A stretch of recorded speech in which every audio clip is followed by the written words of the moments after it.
รยากาศลงสมุนลูกบนแหนเรา ลองที่ซ่อนโรงพยาบาลเจ้าพระซักตอนนี้ทีมงาน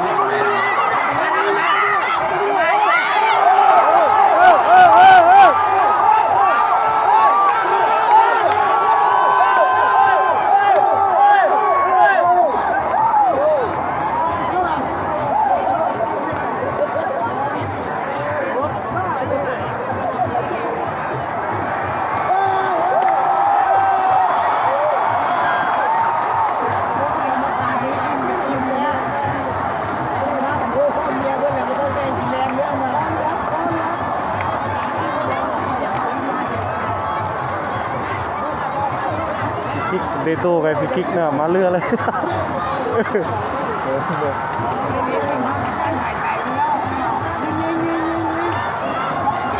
บ่เข้าบ่เข้าบ่เข้าบ่เข้าบ่เข้าบ่เข้าบ่เข้าบ่เข้าบ่เข้า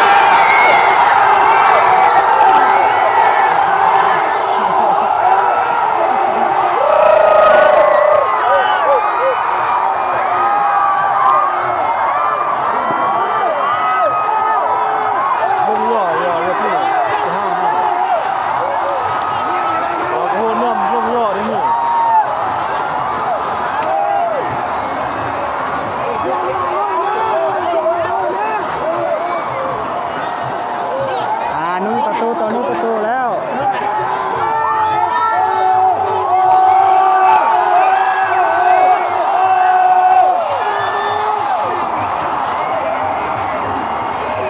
เราโหเนื่อมกิน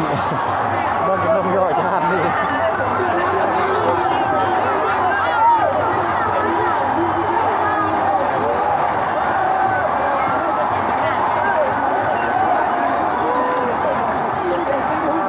กินเลยเวลายังคิดทั่วนะครับ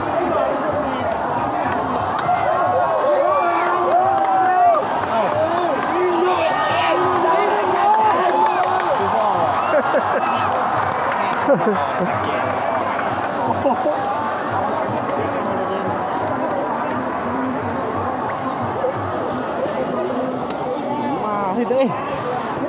จำได้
เอาสุดยอดนั่นแม่เร็วแล้ว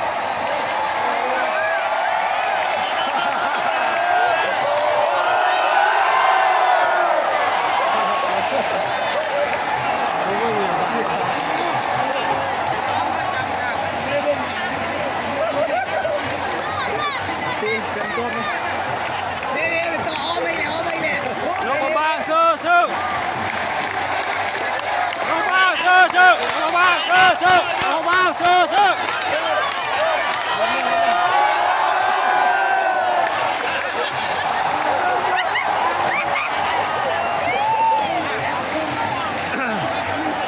ม่วนม่วนม่วน พอยังพอเลยคุณยายนี่เอาไม่แล้วเอาไม่แล้วเอาจังเลยเอาเลยเอายังต่ออยู่โอ้ย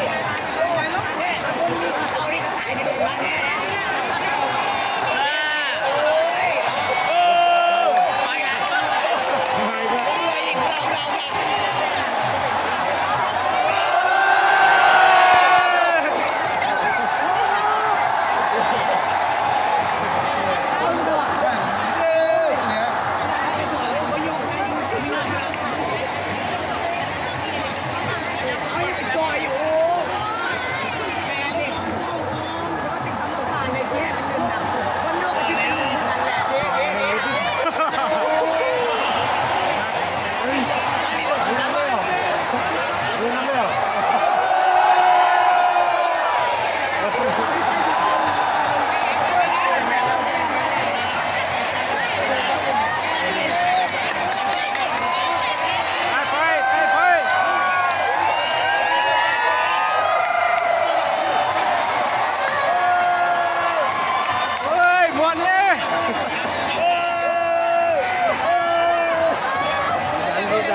กองฮือจัดใส่แล้วกอง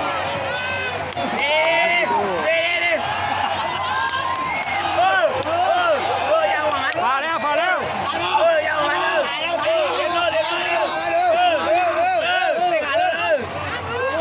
อยากเพื่อนนอนก็ไปนอนแล้วแม่ข้ามเล่านะ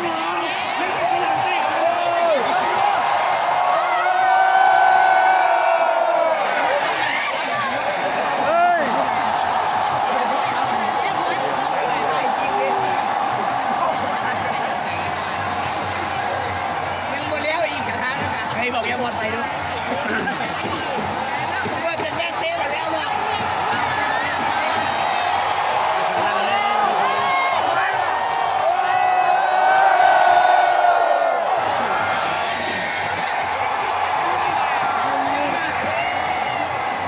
ไม่เอาซ้ำไม่หัวกับเจ้าคนละมวยแล้วเปิดแฟนเตี้ยว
บอมาใช้หมดอันยูนิคคนแ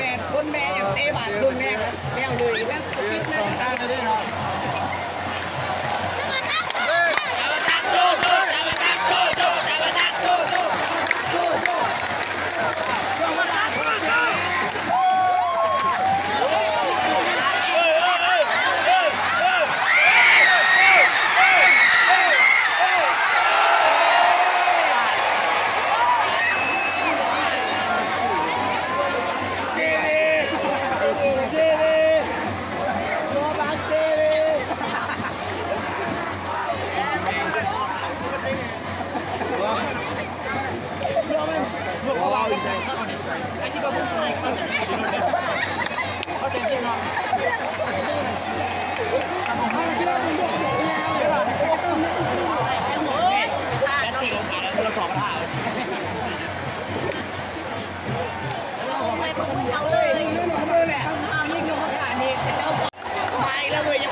กินน้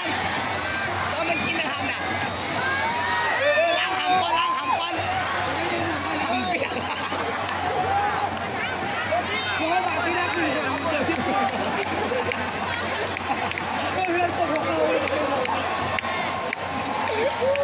เอามาตีเขาอ่ะเอามาตีเขาเลยแมนมาพูดผมบอกว่าจะไม่ใช่มาบอก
เป็นดนตรีอย่างนี้เป็นยังไงผมว่าเขามาสู่กันเมื่อไอ้อย่างก็เบิ่งเลยนะครับขาสั้นนี่แหละ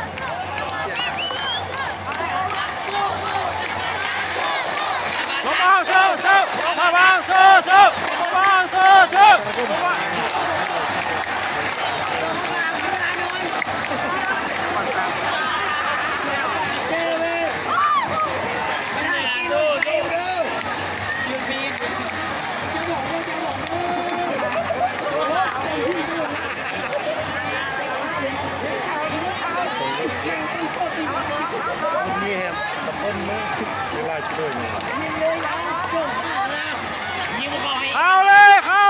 เข้าเล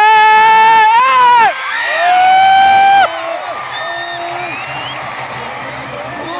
ไอ้แก้ข้าบนหนาวนะครับมันก็สั่นโอ้ย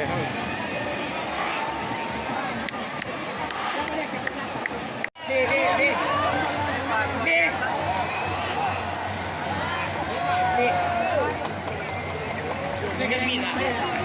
อ้าวมีอย่างที่ไปเอาหัวเขาบอกอยู่พี่ว่านาตีอยู่ตัวแบงอยู่กลัวมีวัวไหลเขามากินหญ้าอยู่นี่ก็ได้ไม่นี่ถ้าเบื้องห้างนรกต่ออีก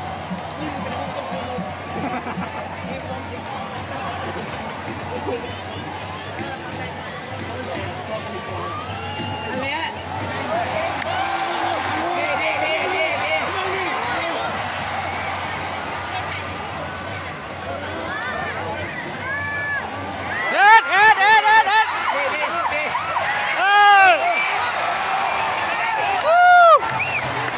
เบิร์นลูกโทษแล้ว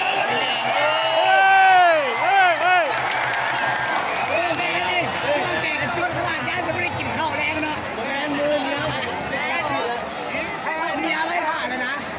เจ้าต้องแต่งกินเรื่องเลยมีเรื่องกินแล้วแรงอ่ะมึงมาดิบ้านเหลืองเลย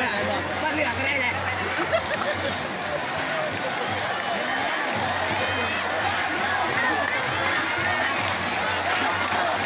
มาบางโซ่มาบางโซ่มาบางโซ่ เ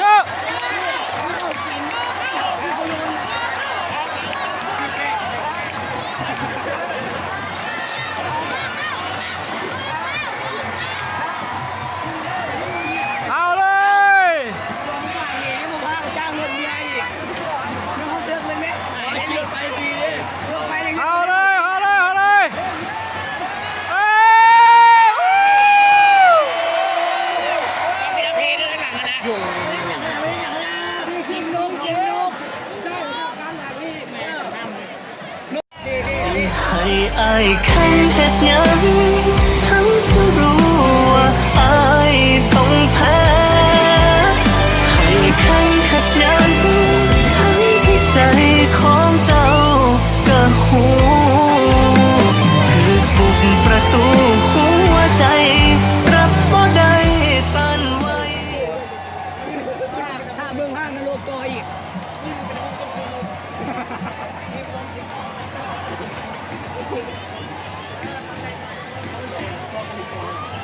อันเนี้ย